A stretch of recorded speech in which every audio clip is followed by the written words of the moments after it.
Hello, gazers. Hello, gazers. Welcome to the Problematic Gazette, your little bite-sized piece of the problematic gaze with your two favourite puffs of a certain age. Isn't that right, Dave? That is correct. How are you doing, Dr. Lee? I'm very good, Dave. What's been occurring? We've got some exciting news, haven't you? Yes, I have. I was sat on a Saturday morning, flicking through a newspaper. What should behold me? Is that the right word? Let's go with it. A review in the Times. In the Times, and quite a big one. It was nearly a full page, wasn't it? Yes, it was a really nice review from Sarah Ditton. So thank you, Sarah. And subsequent conversations with her confirmed that she is a new gazer. So that's really nice. Really comprehensive critique of problematic gaze, which is really nice. Thank you. So that's one to add to our little scrapbook of reviews. So really happy about that. And also some really good points from Sarah about things we can think about as well. Because as we've said before, people who say they know everything know nothing at all. So it's always good to get really constructive feedback. So thank you so much, Sarah. And as you said, Dave, great press for us. We're thrilled, aren't we? Really thrilled because any new gazers joining us today should know we're an independent podcast. We do everything ourselves. We set everything up, we edit it, we research it. We almost get everything right. And and then we throw it out into the world and hope it lands and people listen to us, which they are doing in their droves at the moment. So we're really, really excited about that. Have you got any news for us, Dr. Lee? Yes, I have, because we've also got our voices out there on a lovely podcast called The Sewers of Paris. Sewers as in the things that your loo goes down to. Not Suez, the canal. I had to clarify that to somebody. With a lovely Matt who interviewed us last month or the month before, was it? Yeah. About our favourite kind of media we grew up with. He's an American podcast. We had a lovely chat with him, and his episode has dropped today with us on it. And if you want to hear more of us and our personal stories and where we came from and how we got to where we are today and the journeys and the troubles and the struggles we've went through to get here, then please have a listen. It's a really sweet episode, I think. I think we're very funny. I think you come across marvellously, darling. Oh, darling. Say the same to me. Say the same to me. So do you. Thank you, darling. Thank you. Spontaneous. Oh, is that your ego suitably stroked? Thank you. Yes, darling. Thank you. Thank you. Speaking of ego stroking, my ego had a little shocker on Sunday. I told you it was the cinema screening of the documentary I was a talking head of. And it was about my friend Jacqueline Pearce, the old actor who died. And it's a really lovely film. It's a lovely documentary. It really captures the essence of her so well. And it was quite an emotional day. Lots of people I haven't seen for a while since her funeral. Some old pals I've met through Jack's. You know, it was really, really lovely. But my God, my face on the big screen. I was not prepared for that at all. It was a real kind of existential crisis moment, to be honest. We need to get used to it, Dave, because for the Royal Albert Hall, we're going to have a big screen behind us.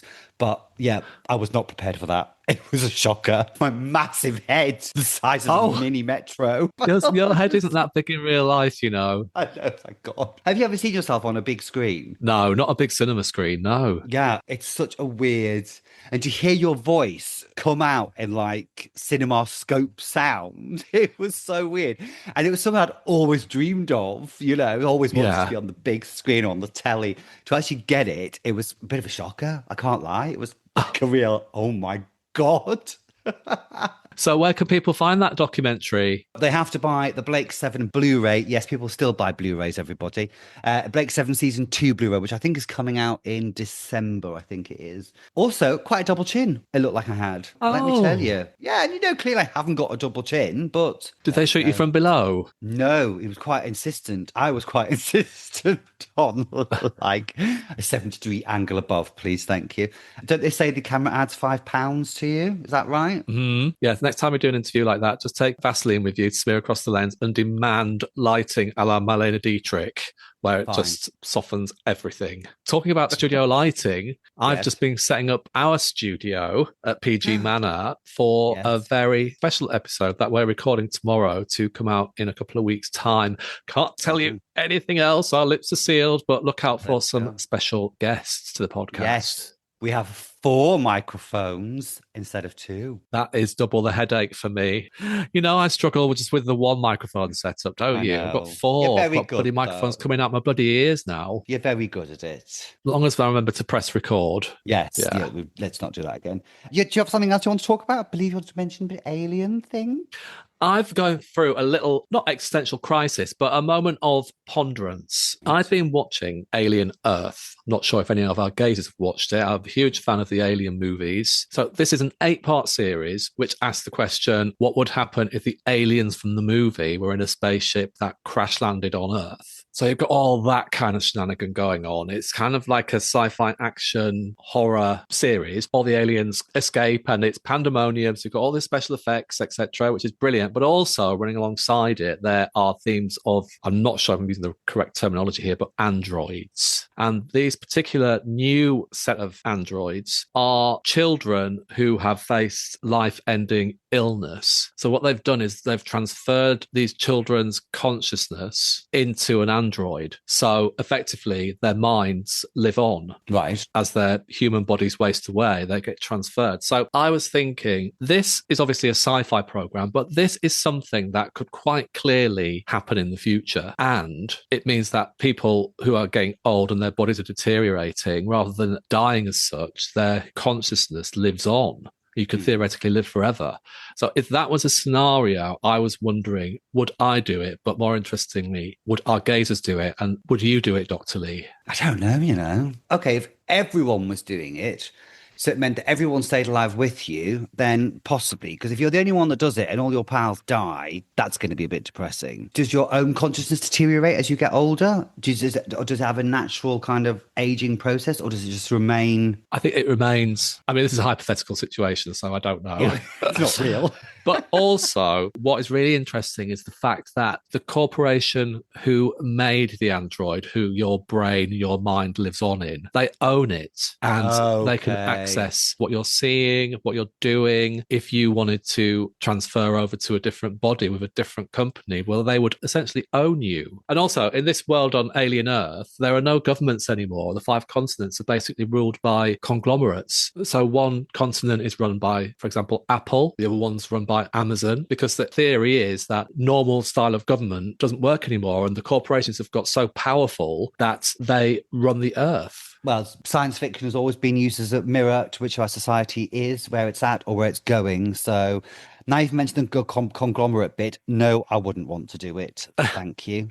If any of you gazers out there, what do you think? Do you want to have your brain transplanted into an android at the behest of some conglomeration? Then let us know. For me, I can't think of anything worse, darling. Also, the boredom. God, I'm bored enough already. Imagine thinking you've got another 150 years to get through. No, thanks. I'd love it. You'd be able to travel the world. They also do have superhuman strength as well, which is quite exciting. Okay, you didn't mention that bit. You just keep changing the parameters, darling. But no sexual organs. Oh, bollocks. You see, you've changed it again. Stop it. Stop it. You had me until the no sexual organs. What's the point? Back to my boredom point. Jesus Christ. I've got one final thing I need to gripe about. Bake Off. Last night's episode, again, in a very hot tent. Can they just put some aircon in that bloody tent, please? You know, after 16 series, every year it's the same problem. People can't do the baking properly because it's too hot. Give them an aircon unit. And also, can they have a fucking trolley? So at the end, when they bring their showstoppers, which are these intensely extravagant and, you know, complicated piece of construction and engineering, just give them a nice trolley they can put it on to wheel it up instead of having to watch some shaking contestant hold this treasure they've created and really wind their way up to the tent, up to the bit where they get judged. It's really, really scary and stressful. I want aircon and I want a trolley. Thank you. That's me done. A reservoir. Both of those requests, aircon and trolleys, would take the jeopardy out of Bake Off. But it's just so unfair, you know? If you get a summer recording where it's been raining and cold all summer, they've got the advantage. I think it's rotten. You've really thought about this, haven't you? Boiling me last night, I can't lie. It was boiling me. Here we go again. And bearing in mind the heat waves we've had this summer, I know what's coming down the line. Those poor bastards. Anyway, darling. Oh, well, on that note. So on our main show this week, we're dropping The Office for you, for your delectation and pleasure. We are, yes. It's The Office. It's the episode called Training, where if anybody's ever had to break out into a cold sweat and sit in a training room and talk about 3 wonderful facts about themselves or get into a role play, this will be the episode for you. I will also be discussing Ricky Gervais, David Brent, and if the humour translates to a 2025 lens. So that'll be exciting. Yes, indeed. So, and meanwhile, follow us on our socials at Instagram and TikTok at Podcast Gaze, GAZE. You can email us at Gmail, The Problematic Gaze. And that's it, isn't it, Dave? YouTube, obviously, yes. Our beautiful faces on YouTube. God, of course, we're on YouTube. I forgot to tell you, well done on the set design, by the way, because somebody said to me, I can't remember who it was, which studio do you film that in? I went, oh, it's upstairs in PG Manor. They went, you're joking, I thought it was a proper studio. I was like, there you go. The illusion of television, darling. It's the professional in me, attention to detail. So yeah, please don't forget, we've got a huge, extensive back catalogue wherever you get your podcasts, so you can access them as something to tickle everyone's pickle there. But until Tuesday, Dr. Lee, when our Office episode drops, au reservoir. Au reservoir, Dave.